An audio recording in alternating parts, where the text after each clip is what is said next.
जो गिरिधर गोविंद गोपाला, भजो गिरिधर गोविंद गोपाला, भजो मुरली मनोहर नंद लाला, भजो मुरली मनोहर नंद लाला, भजो गिरिधर गोविंद गोपाला, भजो गिरिधर गोविंद गोपाला, भजो मुरली मनोहर नंद लाला, भजो मुरली मनोहर नंद लाला, भजो गिरिधर गोविंद गोपाला, भजो गिरिधर गोविंद गोपाला, बोलिए वृंदावन बिहारी लाल की जय, जय श्री राधे, जय जय श्री राधे। सभी पुण्य आत्माओं से निवेदन, बहुत एकाग्रचित होकर सत्संग के प्रत्येक शब्द को हृदयंगम करने का भरसक प्रयत्न कीजिए। ये बात हमने कई बार सुनी समझी, जब आँख खुली तब सवेरा। सूरज कब निकला? जब हमारी आँख खुली। भगवान कब मिले? जब हमें आत्मज्ञान हुआ। यानी हमको आत्मज्ञान होते ही, अपने स्वरूप का ज्ञान होते ही हमारी गाड़ी पटरी पर चलने लगी। इसके आगे आपको कुछ नहीं करना।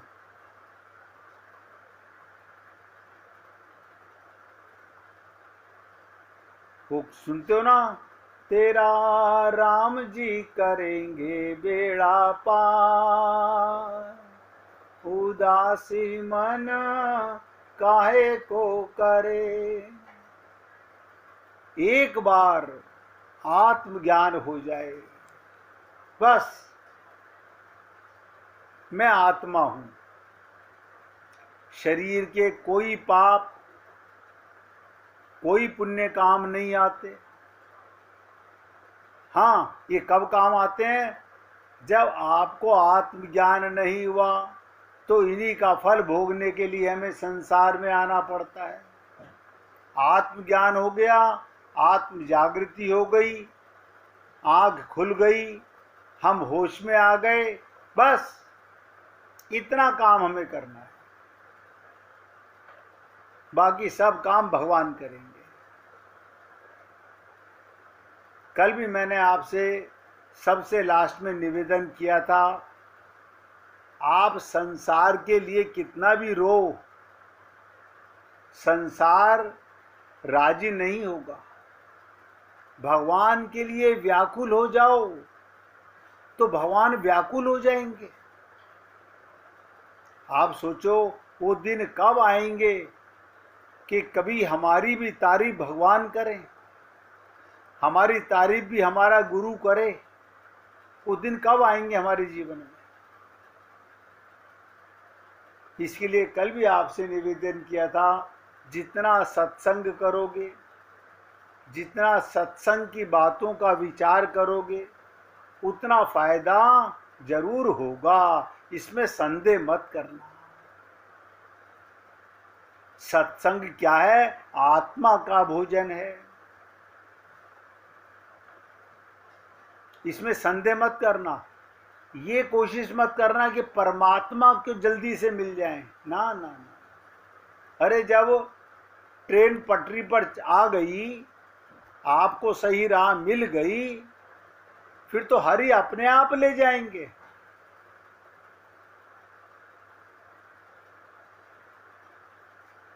भगवान आपकी नैया अपने आप ले जाएंगे।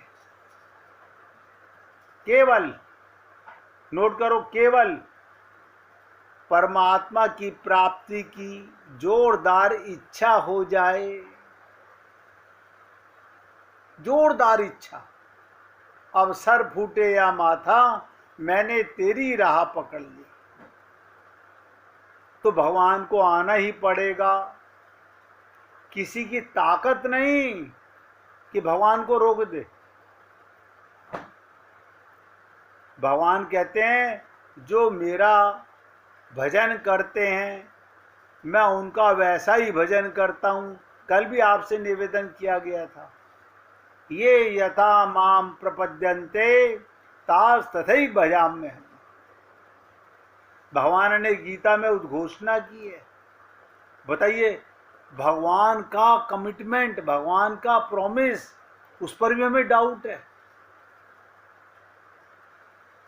अभी हम होश में नहीं हैं, अभी हम जागे हुए नहीं हैं। भगवान कहते हैं जो मेरे बिना, यानी जो मेरे बिना मेरे लिए रो पड़ता है। देखो कितनी कमाल की चीज है। भगवान कहते हैं जो मेरे बिना, यानी मेरे बिना मिले रो पड़ता है, उसके बिना मैं भी रो पड़ता हूं। अभी आप गोपियों की संदेश सुन रहे हो, क्या गोपियां सुनने आ रही हैं कि भगवान हमारी तारीफ कर रहे हैं? आपको भी सुनने नहीं जाना। आपको तो अपनी दृढ़ता पर, अपने प्रेम पर पूर्ण विश्वास होना चाहिए। अपने गुरु और अपने प्रभु पर कभी डाउट क्रिएट मत कीजिए। कल भी आप लोगों से निवेदन किया गया था, परमात्मा दुर्लभ नहीं है।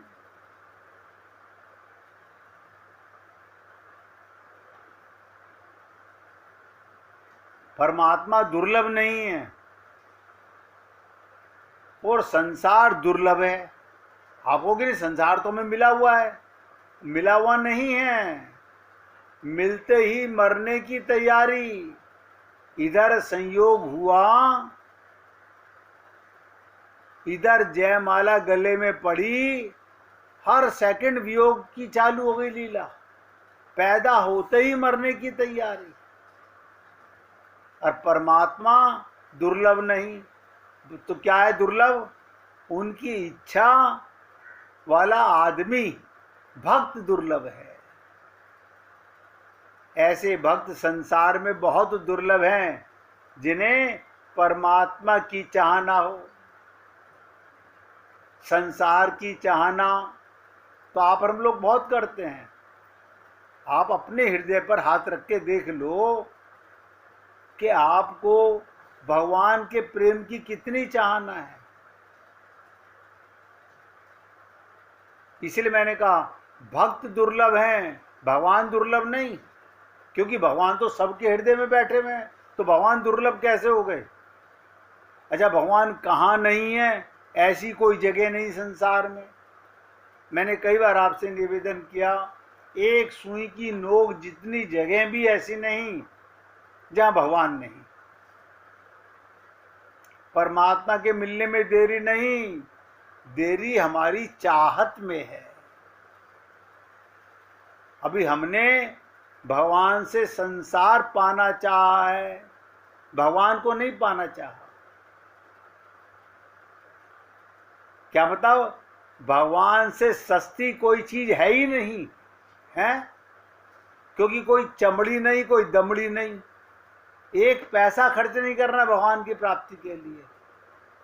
और आप और हम लोग, हमने तो कई लाख रुपए खर्च कर दिए यज्ञ कराने में, भागवत कराने में। वो आपने भगवत प्राप्ति के लिए नहीं खर्च किए, अपनी नाक के लिए खर्च किए हैं, अपने नाम के लिए खर्च किए हैं, झूठा सम्मान पाने के लिए खर्च किए हैं। मैंने कहा ना, परमात्मा जितने सस्ते हैं उतनी सस्ती चीज कोई संसार में नहीं। उनकी प्राप्ति तत्काल हो सकती है, दिन की बात नहीं कि कल होगी, तत्काल। परमात्मा सबके हृदय में विराजमान है। सर्वस्य चाहम हृदय, जो हृदय में स्थित है। देखो, जो परमात्मा आपके हृदय में बैठा है उसके मिलने में देरी क्या? वास्तव में परमात्मा की इच्छा दुर्लभ है, परमात्मा दुर्लभ नहीं। उनकी इच्छा अनन्य होनी चाहिए। एक मिनट बहुत ध्यान से सुनिएगा जो बोल रहा हूं। हम सब की आंखें दो प्रकार की होती हैं? दो प्रकार की।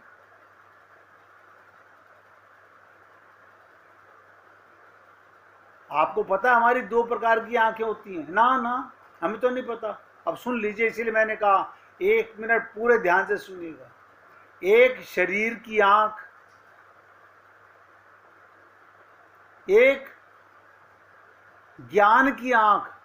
ज्ञान की आंख माने कारण शरीर की आंख, आत्मा की आंख। ओ, शरीर की आंख से, एक एक शब्द पे ध्यान दो। शरीर की आंख से जगत के, संसार के स्त्री पुरुष, संसार नजर आएगा। और आत्मा की आंख से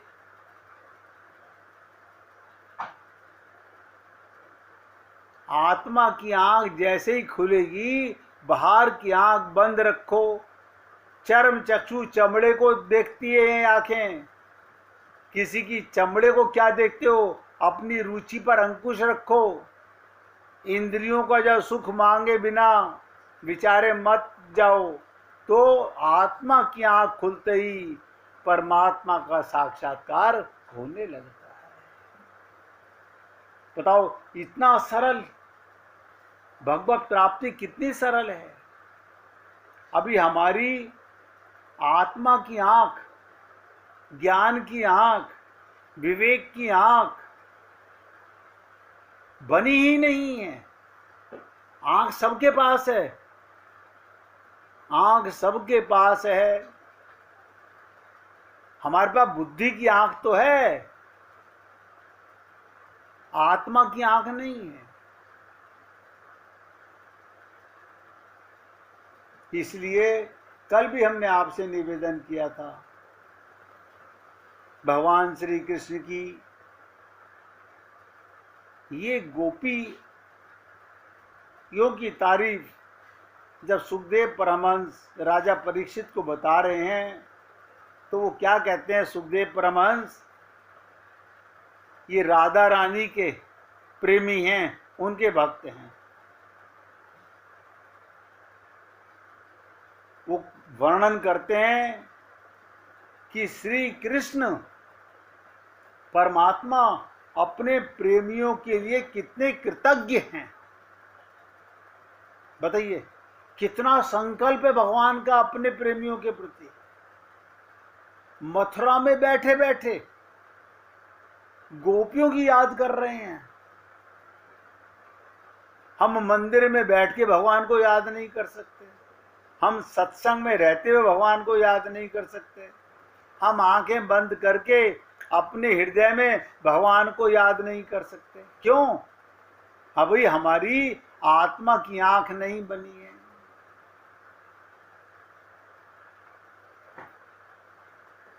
ये सुखदेव परमहंस सोच रहे हैं कि देखो, मथुरा में बैठे बैठे भगवान गोपियों की याद कर रहे हैं। राजा परीक्षित आनंद में निमग्न हो गए। आप बताइए, आपको और हमको कभी आनंद आया? राजा परीक्षित आनंद में मग्न हो गए। आप भी तो यही शब्द सुन रहे हो। राजा परीक्षित क्यों सुन रहे थे? उनको कैसे मग्न हो गए? क्योंकि उनको पता चल गया 7वें रोज तो शरीर मर जाएगा, संसार छूट जाएगा। अभी आप और हम लोग पूरी तरह निश्चिंत हैं। हम पिछले 7 दिन में मरे थे कोई जो अब मर जाएंगे? सबको पक्का विश्वास है, अरे बाबा इन आने वाले 7 दिन होते हैं सप्ताह में, इन्हीं में मरेंगे कभी ना कभी। लेकिन क्योंकि वो श्रापित थे, राजा परीक्षित श्रापित थे कि 7वें रोज तुझे तक्षक नाग डस लेगा, उन्हें होश आ गया। मैं भी आपको बता देता हूं, बुरा मत मानिएगा, आप हम लोग भी सब श्रापित हैं। हम श्रापित हैं? हमें किसने श्राप दिया? हम कहां पर आए हैं? मृत्यु लोक में, और यहां से पार जाना है। अब मृत्यु लोक में ही ममता मोह आसक्ति में रहो, या ज्ञान के चक्षु खोल के परमात्मा की प्राप्ति करो, बस इतना सा फर्क है। राजा परीक्षित आनंद में मग्न हो गए, क्योंकि सब लोग यही जानते हैं, सब लोग यही जानते हैं कि जीव भगवान से प्रेम करते हैं, किंतु ईश्वर जीव से कितना प्रेम करता है ये लोगों को मालूम नहीं है। आपको नहीं पता, आपको लगता है हम तो भगवान से बहुत प्रेम करते हैं। मजा तो जब है जब आप ये कहो मेरे प्रेम में कमी हो सकती है, लेकिन मेरा प्रेमी, मेरा प्रीतम, मेरा परमात्मा मुझसे असीम प्रेम करता है। क्यों? मैं भूल सकता हूं, भगवान नहीं भूल सकता।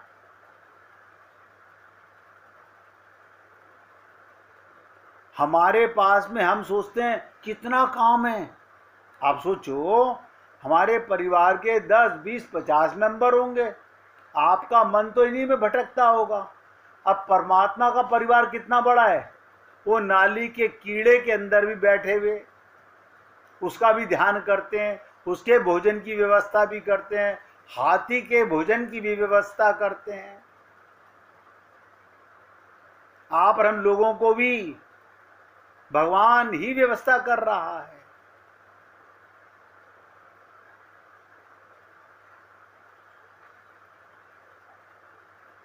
सब लोग यही जानते हैं कि जीव भगवान से प्रेम करते हैं, किंतु ईश्वर जीव से कितना प्रेम करता है ये लोगों को मालूम ही नहीं है।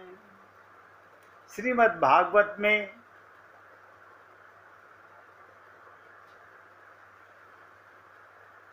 एक प्रकरण की इस बात को भगवान अपने किस किस भक्त के कैसे रोते हैं, एक प्रकरण आता है 60 संदर्भ कि भगवान भक्त के लिए रोते हैं। हाय राम, भगवान भक्त के लिए रोते हैं। देखो, और आप और हम लोग सब ये कहेंगे मैंने भागवत तो बहुत बार सुनी है। मैं भागवत से ही बता रहा हूं, मैं कोई बाहर से नहीं बता रहा हूं, ये भागवत की बात ही आपको सुना रहा हूं। भगवान भक्त के लिए रोते हैं। बार बार सोचो, भगवान भक्त के लिए भी रोते हैं, लेकिन ये भक्त होश में नहीं आता, आत्मज्ञान में नहीं आता।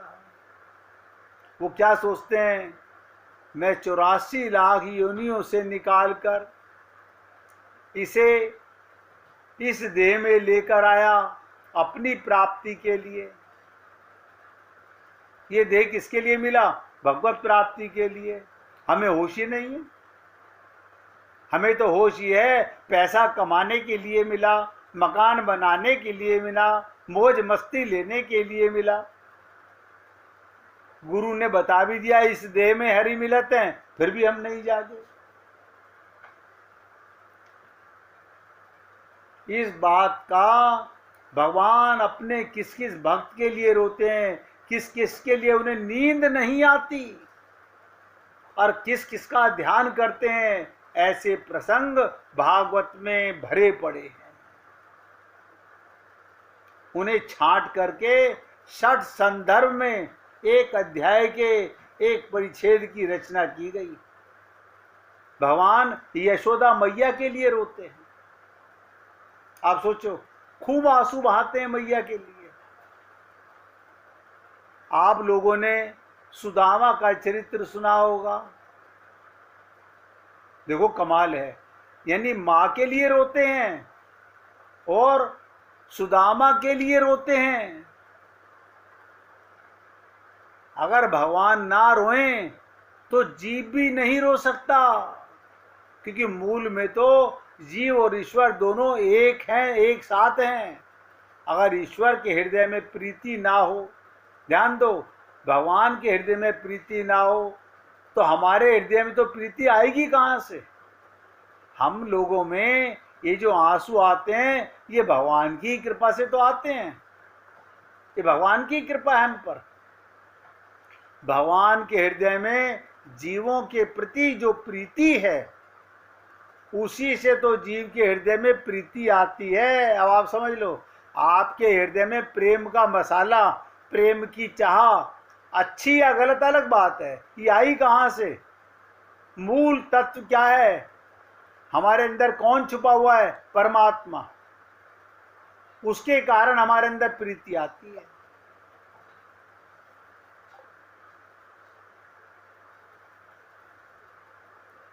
इसलिए भाई क्या करेंगे, रोज का चक्कर हो गया। डेटा भी खोल लेता हूँ अपना, फिर भी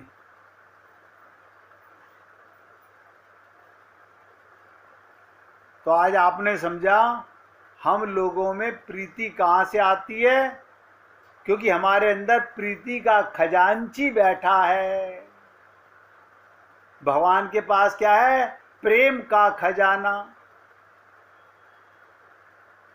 उससे हमारे अंदर प्रीति जागती है। जब हम ये सोचते हैं भगवान हमसे प्रेम करते हैं, भगवान हमसे प्रेम करते हैं। और एक विशेष बात बता दूं, आप चाहे भगवान से प्रेम करो कि ना करो, बहुत ध्यान से सुनो, आप चाहे भगवान से प्रेम करो कि ना करो, भगवान आपसे प्रेम करते हैं, इसमें कोई संशय नहीं।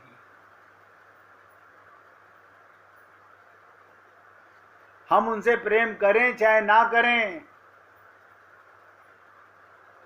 सुखदेव महाराज परीक्षित को, राजा है परीक्षित, कहते हैं राजन, कहने का अभिप्राय ये, तुम तो समाधि में मग्न हो गए हो, अब हम आगे की कथा सुनाते हैं।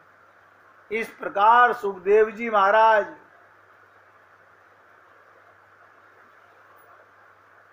बताओ, भगवान यशोदा मैया के लिए, सुदामा के लिए, ग्वाल वालों के लिए, गोपियों के लिए, ब्रज की गैयाओं के लिए, वहां के लता पुष्प गुल्म के लिए, किस किस के लिए नहीं रोते?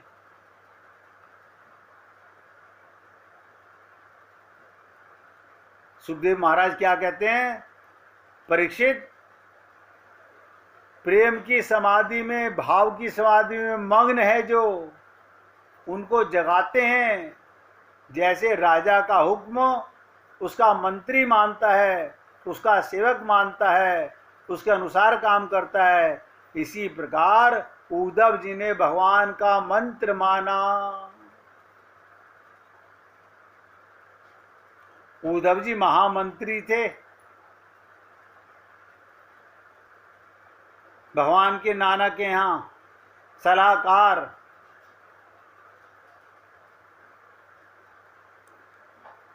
ऐसे ही हमारे को बार बार संत महात्मा जगाते